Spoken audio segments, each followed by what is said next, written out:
హెచ్చులకు పోతే ఇట్టే ఉంటది.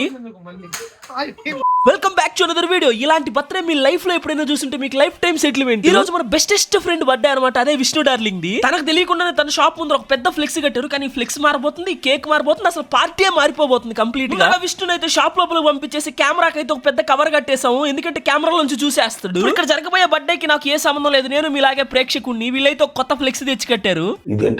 మనోళ్ళు అయితే ఫ్లెక్స్ కడతా ఉంటే లోపల నుంచి విష్ణు అయితే బయటకు వచ్చేసి అదురుపోయి గుండెల మీద చేతులు వేసుకుని మరీ చూసాడు. అది తీసేయండి అని కాల్ చేశాడు. అలా చాలా సేపు బ్రతిలో అడుకున్నాడు. ఎవరు దిగిపోయాడు. ఒక అరగంట తర్వాత తనే వెళ్ళిపోయి అయితే దాన్ని పెరిగి పక్కన వేసాడు. ఇక్కడతో సెలబ్రేషన్స్ అయిపోయినట్టే మీరు ఆకుకూర పప్పులో కాలేసినట్టే లిటిన్ కేక్ అయితే తీసుకొచ్చారు. నేను కూడా చూసి అనుకున్నాను. దాని మీద ఆటగాడు అని రాపిచ్చారు. ఇదంతా చాలదన్నట్టు స్నో స్ప్రే కొడుతుంటే అందరి ముందర బర్త్డే పార్టీలో నాకు ఘోర అవమానం జరిగింది. ఈ రోజు ఈవినింగ్ బర్త్డే పార్టీ లైవ్ అయితే పెడుతున్నాం. ఛానల్ అస్సలు మిస్ అవ్వద్దు. అలాగే షార్ట్ కూడా లైక్ చేసుకుని వచ్చుగా ప్లీజ్. ఉంటా బాయ్.